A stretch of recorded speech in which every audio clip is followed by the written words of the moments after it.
I'm reading James C. Scott's last book on domination, and it brings up some interesting points about resistance. First, it sort of argues against Foucault and post structuralists that domination is total and that there's no resistance.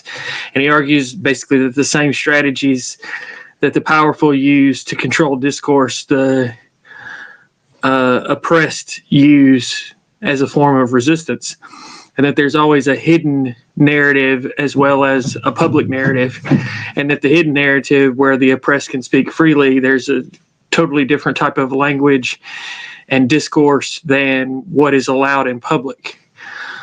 What's interesting to me is that a lot of what Scott's research had done was to look at global South countries that were very totalitarian in the sense that they didn't allow any kind of public speech basically at all. Any type of speaking out could be met with severe sanctions or death.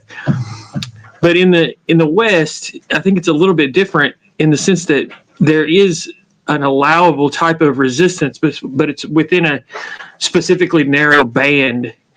And that resistance is essentially simulated by institutions of capital as a way to pacify the population. So you have the entire nonprofit industrial complex, which lives off the tax relief of global capital, which is allowed to sort of fight back, but it really just builds careers of professional managerial class professionals, people with liberal arts degrees, and people who are concerned with social justice. It allows them to build careers, but it doesn't allow for any real type of resistance to capital or the powerful, and anything that pops up that could be that type of resistance is either totally integrated into the system and nerfed or kicked out of the system completely. So what you see in the United States particularly is a very limited type of simulated resistance carried out by the nonprofit industrial complex that does nothing but pacify any type of real resistance from the population.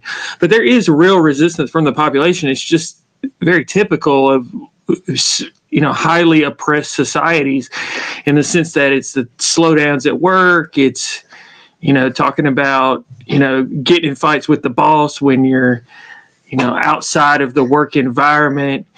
It's conspiracy theories and quote unquote disinformation. All this stuff is real forms of resistance, and the fake resistance or the simulated resistance is the resistance that's allowed in the public sphere, which is that of academics and nonprofit professionals. I don't know what to really do about this, because it's sort of like this everywhere. I think we need to practice more bringing new languages into the public sphere that actually do challenge the narratives, the dominant narratives of the public sphere. But it's extremely difficult to bring those languages into the public sphere without them. They have to be approved of by the dominant institutions, and you actually have to have some sort of transgressive institutions to be able to bring those narratives into the dominant sphere. And we don't have them. And if we ever do have transgressive institutions, they're almost immediately incorporated into capital. That's my son. He's having a transgressive moment right now. He started babbling a lot. So it's really difficult to get anything authentic into the public sphere, but there's everyday resistance all the time. There's all sorts of transgressive narratives that go on in shops and bars and hair salons, and my son on the floor and his transgressive narrative right now. So there's all sorts of they're just not institutionalized, and it's hard to see how they could be institutionalized and still be transgressive without first building transgressive institutions themselves. Thank you, Hank. Hank is transgressing right now. So anyway, so in summary, most of the resistance in the West, there is resistance in the West, but most of the resistance in the West is a simulated resistance and not a real resistance, and it's designed to prevent any sort of real challenge to the authorities. And the real resistance that does happen in the West is sort of folk resistance and found in shops and bars and the floor of my house. My son is resisting me right now. And hair salons, but it never really makes its way into the public discourse, the public narrative, because the institutions that control the public narrative won't allow those types of narratives in, those type of resistance narratives in. And those resistance narratives are often characterized as disinformation or fake news or conspiracy theories.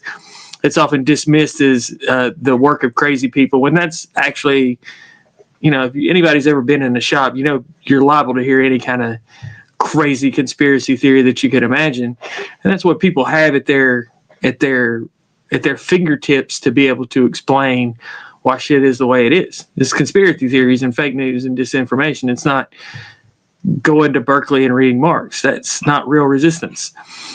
And how we get these types of narratives into the public sphere where they can really challenge the dominant institutions, we have to build our own grassroots institutions that somehow have a counter-institutionalization of subaltern narratives. Problem is, as soon as it gets in the public sphere, it gets nerfed. And we've seen that with everything from Black Lives Matters to indigenous narratives to the women's movement. We see how as soon as it gets incorporated into dominant institutions, it becomes fake or simulated. And at some point, we're going to have our own institutions that are autonomous and that can carry our narratives without being beholden to capital. Anyway, peace, y'all. We'll see y'all next time.